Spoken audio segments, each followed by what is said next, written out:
राम राम दोस्तों, मैं आपकी प्यारी दुलारी चुगल किशोरी। कैसे हैं आप लोग? अब देश में बाढ़ के हालात भले ही सामान्य हो रहे हैं, लेकिन अनुपमा की जिंदगी तो डूब ही गई है। भाई, गुरु माँ ने अपना रौद्र रूप जो दिखा दिया है और चंडी बनकर गुरु माँ अनुपमा का नाश करने पहुंच गई है। वहीं ये रिश्ता क्या कहलाता है मैं पहले ही अभी नए घर में एडजस्ट नहीं कर पा रहा था और अब आ गया है शिवू, जो आते ही अभीर को परेशान कर रहा है। अब बेचारा अभीर कैसे खुद को संभालेगा। वहीं गुम है किसी के प्यार में सभी की शादी 3 दिन में होने वाली है और वो अपनी शादी से ही भागने वाली है। अब ये तो थी मोटा मोटी जानकारी, लेकिन पूरी जानकारी के लिए रोज़ की तरह आपको हमारा शो देखना होगा। तो चलिए जानते हैं कि आज टीवी की दुनिया में क्या खास होने वाला है और गुरु माँ आज अनुपमा का क्या हाल करने वाली है। अनुपमा में आज तो गुरु माँ ही छा गई। ऐसा लग रहा था कि धरती पर साक्षात देवी चंडी अवतार लेकर आ गई हैं। बस गुरु माँ खाली हाथ दिखी, लेकिन गुरु माँ ने अनुपमा को कड़ी सजा दे दी है और साथ ही अनुज को भी लपेट लिया है। बेचारा कुछ ना करते हुए भी गुरु माँ के हत्थे चढ़ गया। लेकिन एक बार फिर अनुपमा ने अपनी माँ और ममता की ढाल से खुद को बचा लिया है। अनुपमा खुद बताती है कि वो अमेरिका क्यों नहीं जा सकी, लेकिन इस बार शायद गुरु माँ पर अनुपमा की राम कहानी का असर नहीं होने वाला। होता ये है कि अनुपमा अनुज के सामने अपना डर रखती है कि इतना सब होने के बाद वो कैसे गुरु माँ से नजरें मिला पाएगी और किस मुंह से माफ़ी मांगेगी। अब अनुपमा कहती है कि भगवान बार बार इशारे दे रहा था कि मैं ना जाऊं, इसलिए मैं रुक गई। अब मैं गुरु माँ से क्या कहूँगी? अब मैं सिर्फ छोटी को संभालने पर ध्यान दूंगी, लेकिन गुरु माँ को क्या कहूँगी? ये सोच सोच कर अनुपमा की हालत खराब है। इसके बाद लाइट चली जाती है और फिर होती है गुरु माँ की धमाकेदार एंट्री, जो अनुपमा को सबक सिखाने के लिए आई है। गुरु माँ को आंखों के सामने देखकर अनुपमा उनसे गले लग जाती है और अपनी करनी के लिए माफ़ी भी मांगती है। अब अनुपमा कहती है कि जो मैंने किया वो माफ़ी के लायक नहीं है, लेकिन मेरी ममता ने मुझे रोक लिया। गुरु माँ अनुपमा को अपने पैरों से उठाती है और उसके गाल पर चांटा जड़ देती है। अब गुरु माँ कहती है कि अब तो ना मैं तुम्हारी गुरु हूँ और ना ही तुम्हारी माँ। अब हमारे बीच कोई रिश्ता नहीं रहा। अब हमारे बीच सिर्फ और सिर्फ दुश्मनी का रिश्ता रहा है। मैं तुझे बर्बाद करके छोड़ूंगी। गुरु माँ आगे कहती है कि अब मेरा मन तुझसे खाली हो गया है। पहले तू खुद मेरे पैर छूती थी, लेकिन अब मैं तुझे अपने पैरों में गिरा कर दम लूंगी। अब अनुज और वनराज गुस्सा करते हैं कि ये कोई तरीका नहीं है अनुपमा से बात करने का, लेकिन अनुपमा दोनों को ही रोक देती है और कहती है कि ये हमारे बीच का मामला है। वो कहती है कि आपकी सारी सज़ा मंजूर है, लेकिन एक बात सुन लीजिए, मैं एक शिष्य होने से पहले एक माँ हूँ। मैं शिष्य होने का कर्तव्य नहीं निभा पाई, लेकिन माँ होने का कर्तव्य निभा गई। अब मेरी बच्ची की चीख मेरे कानों में गूंज रही थी। गुरु माँ, मैं कैसे चली जाती? आज एक माँ अपनी ममता के आगे झुक गई। अब अनुपमा की बातें सुनकर गुरु माँ भी थोड़ा सा इमोशनल हो जाती है।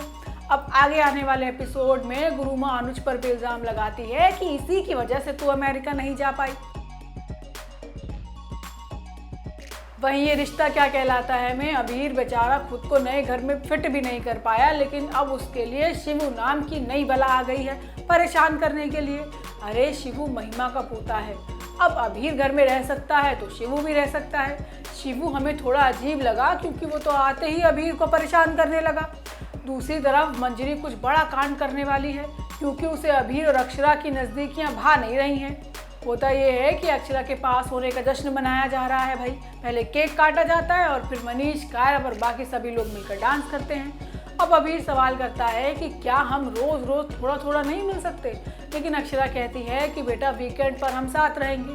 तभी अभिमन्यु अभीर को साथ चलने के लिए कहता है, क्योंकि भाई उसको अगले दिन स्कूल भी जाना है। दूसरी तरफ मंजरी बेचैन है क्योंकि अभीर अक्षरा के पास गया हुआ है।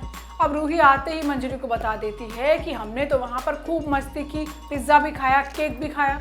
अब ये सुनकर मंजरी अभिमन्यु से सवाल करती है कि ये सब ठीक नहीं हो रहा। वो कहती है कि माँ को अपने बच्चे के साथ गुजारा एक पल पिता के 1 साल गुजारे हुए पलों पर भारी पड़ सकता है, और तू खुद अपने और अभीर के बीच दीवार पैदा कर रहा है। हालांकि अपनी माँ की ये बात अभिमन्यु अनसुनी कर देता है। जिसके बाद घर में शिवू की एंट्री होती है और वो अभीर को पसंद नहीं करता। वो जानबूझकर अभीर के पैरों को चोट पहुंचाता है।